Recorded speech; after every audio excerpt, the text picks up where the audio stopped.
कि किसी दूसरे के वंदे मातरम कहने से हमें कोई ऐतराज़ नहीं है। हमारा राष्ट्रगान जनगण मन है और हम राष्ट्रगान के सम्मान में खड़े होते हैं, सारे लोग सम्मान करते हैं। लेकिन राष्ट्रगान के साथ आप ये वंदे मातरम को, राष्ट्रीय गीत को थोप रहे हैं, ये ठीक बात नहीं है। जिन पंक्तियों में राष्ट्रगीत के अंदर मुल्क को माँ दुर्गा, सरस्वती, जनहारिणी, जन्म देने वाली, जन्म लेने वाली, ये इल्म देने वाली ये कहा गया है, ये हमारी आस्था से टकराती हैं। इसलिए हम प्राण तो दे सकते हैं, लेकिन अपनी आस्था के साथ समझौता नहीं कर सकते। हमारा सर कट जाए, लेकिन हम इन पंक्तियों को नहीं गाएंगे। ये आज से नहीं, 1937 से लेकर जो है विवादों में है। 1937 में मौलाना अबुल कलाम आज़ाद, हुसैन अहमद मदनी, हसरत मोहानी वगैरह जो उस वक्त के बड़े आलिम थे, उन्होंने कांग्रेस को लिख कर दिया था बाकायदा कि इसमें कुछ पंक्तियां ऐसी हैं जो हमारी आस्था के साथ टकराती हैं। तो 1937 में कांग्रेस ने एक रेजोल्यूशन पास किया और कहा कि हमने ये पंक्तियां हटा दी हैं, आज़ादी में ये पंक्तियां नहीं गाई जाएंगी जो मुसलमान की आस्था को चोट करती हैं।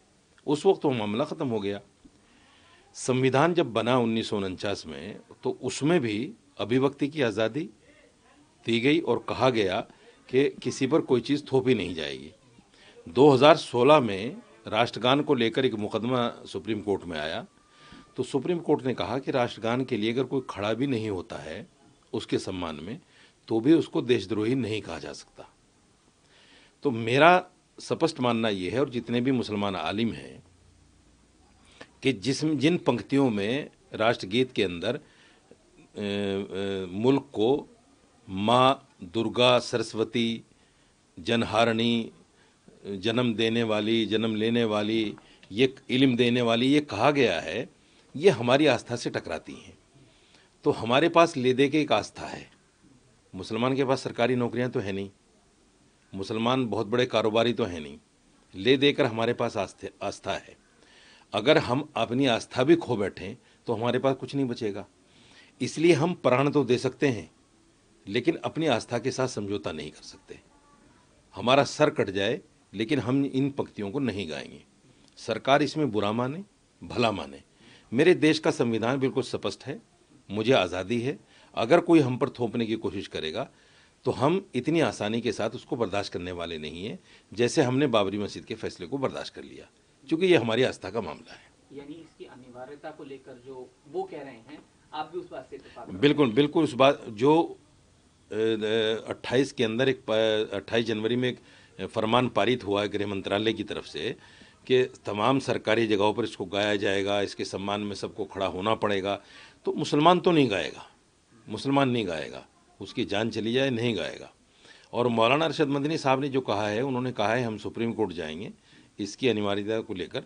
ये ठीक है, हमारा संवैधानिक अधिकार है, ये भी हम ये भी करेंगे, लेकिन हम गाएंगे नहीं, बिल्कुल नहीं गाएंगे। जो वंदे मातरम को लेकर देखिए, हाँ, MIM पार्टी ने और बैरिस्टर ओवैसी साहब ने इस बात को क्लियर भी किया है कि किसी दूसरे के वंदे मातरम कहने से हमें कोई ऐतराज़ नहीं है और लोगों की अपनी अपनी आस्था है। लेकिन वंदे मातरम जो है वो जबरन थोपना सभी मज़हब के लोगों पर, ये बिल्कुल सरासर तानाशाही है और थोपना नहीं चाहिए। हम इस थोपने के खिलाफ़ हैं।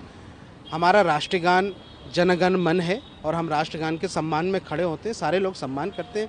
लेकिन राष्ट्रगान के साथ आप ये वंदे मातरम को, राष्ट्रीय गीत को थोप रहे हैं, ये ठीक बात नहीं है। और क्या मैं सरकार से सवाल पूछना चाहता हूँ, क्या बीजेपी की सरकार जनगण मन को रिप्लेस करना चाहती है वंदे मातरम से नेशनल एंथम के तौर पर? क्यों ये why it is made to be compulsory, ये सवाल पूछना चाहिए। क्योंकि इतिहास है कि RSS ने हमेशा से जनगण मन का विरोध किया था। ऑब्जर्वर की उनकी पुरानी इतिहास देखिए। दूसरी बात कि अगर जनगण मन से जब यहाँ से सारे लोग उसका सम्मान करते हैं और ये हमारे राष्ट्रीय नेशनल एंथम का हिस्सा है, तो उसमें नई चीज़ जोड़ना ये किस एजेंडे के तहत किया जा रहा है? क्योंकि वंदे मातरम जो है वो RSS और BJP के एजेंडा को सूट करता है, इसलिए क्योंकि देखिए हमें किसी के एतराज़ नहीं है, लेकिन हमारा ये है कि सारे मुसलमान मोनोथिज़म को बिलीव करते हैं, एक ईश्वरवाद पे बिलीव करते हैं, और हम सब कलमा ला इलाहा इल्लल्लाह मुहम्मद रसूलुल्लाह पढ़ने वाले हैं, तो हम किसी और की इबादत नहीं कर सकते। वंदे मातरम में जो छंद हैं, जो वहाँ से जो उपन्यास में लिखा गया था, उसमें ये इथॉस है कि वो भारत माता को देवी के रूप में प्रस्तुत करते हैं और उसकी वंदना करते हैं। हम एक अल्लाह के अलावा किसी और की इबादत नहीं कर सकते, लिहाजा हमारे लिए कहना हमारी मज़हब, हमारी रिलीजियस इन्फ्रिंजमेंट है। तो आप हमारे मजहबी मदाखलत जो कर रहे हैं ये ठीक नहीं है, और ये कानूनी आइनी हक जो है मुसलमानों को दिया गया, right to religion, right to freedom of religion, ये कहाँ जाएगा फिर? इसलिए हम इसका विरोध कर रहे हैं। और एक बात और कि भारत सरकार चाहे कुछ भी चाले, मोदी सरकार का अपना एजेंडा हो, आरएसएस का अपना एजेंडा हो, आप मुसलमानों की गर्दन पे छुरी रख करके आप उनको वंदे मातरम नहीं कहला सकते। इसके नाम पर जो नफरत फैलाने का जो नया शगुफा छेड़ा गया है, हम इसका विरोध करते हैं।